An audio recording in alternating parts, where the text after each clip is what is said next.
दोस्तों, जीवन में कर्मों की मार से कोई बच नहीं पाया है। यदि आपके जीवन में भी दुखों ने आपको घेरा हुआ है तो सिर्फ 2-3 मिनट लगेंगे। इस कहानी को बड़े ध्यान से सुन लीजिएगा और समझ लीजिएगा, फिर आपको समझ में आएगा कि इस जीवन का मूल्य क्या है। बेईमानी का पैसा शरीर के एक एक अंग को फाड़ कर निकलता है। आज की कहानी एक सच्ची घटना पर आधारित है।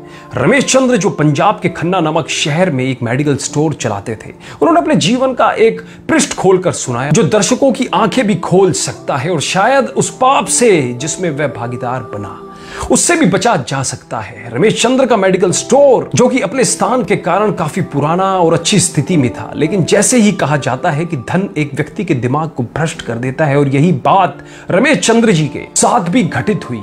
रमेश जी बताते हैं कि मेरा मेडिकल स्टोर बहुत अच्छी तरह से चलता था और मेरी आर्थिक स्थिति भी बहुत अच्छी थी। अपनी कमाई से मैंने जमीन और कुछ प्लॉट खरीदे और अपनी मेडिकल स्टोर के साथ एक क्लिनिकल लेबोरेटरी भी खोल ली। लेकिन मैं यहाँ झूठ नहीं बोलूंगा, मैं एक बहुत ही लालची किस्म का आदमी था, क्योंकि मेडिकल फील्ड में दोगुनी नहीं बल्कि कई गुना कमाई होती है। शायद ज्यादातर लोग इस बारे में नहीं जानते होंगे कि मेडिकल प्रोफेशन में 10 रुपए में आने वाली दवा आराम से 70-80 रुपए में बिक जाती है। लेकिन अगर कोई मुझसे कभी 2 रुपए भी कम करने को कहता तो मैं ग्राहक को मना कर देता। खैर, मैं हर किसी के बारे में बात नहीं कर रहा हूं, सिर्फ अपनी बात कर रहा हूं। और यहां इस कहानी में भी हम किसी और को दोष नहीं दे रहे हैं, बस एक कहानी के माध्यम से आपको समझाना चाह रहे हैं।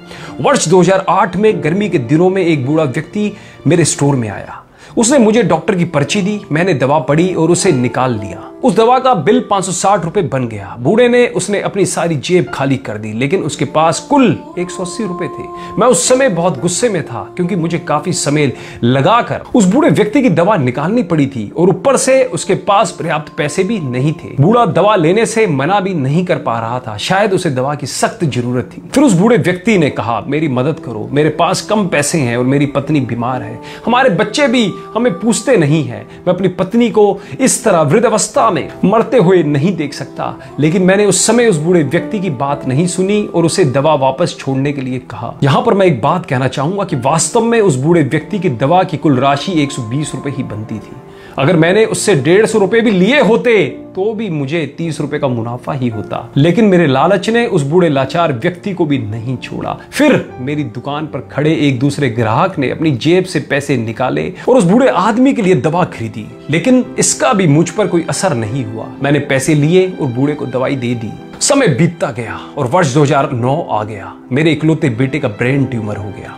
पहले तो हमें पता भी नहीं चला, लेकिन जब पता चला तो बेटा मृत्यु के कगार पर था। पैसा बहता रहा और लड़के की बीमारी खराब होती गई। प्लॉट बिक गए, जमीन बिक गई और आखिरकार मेडिकल स्टोर भी बिक गया। लेकिन मेरे बेटे की तबीयत बिल्कुल नहीं सुधरी। उसका ऑपरेशन भी हुआ और जब सब पैसा खत्म हो गया तो आखिरकार डॉक्टरों ने मुझे अपने बेटे को घर ले जाने और उसकी सेवा करने के लिए कहा। उसके पश्चात 2012 में मेरे बेटे का निधन हो गया। मैं जीवन भर कमाने के बाद भी उसे बचा नहीं सका। 2015 में मुझे भी लकवा मार गया और मुझे चोट भी लग गई। आज जब मेरी दवा आती है तो उन दवाओं पर खर्च किया गया पैसा मुझे काटता है, क्योंकि मैं उन दवाओं की वास्तविक कीमत को जानता हूं। एक दिन में कुछ दवाई लेने के लिए मेडिकल स्टोर पर गया और 100 रुपए का इंजेक्शन मुझे 700 रुपए में दिया गया। लेकिन उस समय मेरी जेब में 500 रुपए ही थे और इंजेक्शन के बिना ही मुझे मेडिकल स्टोर से वापस आना पड़ा।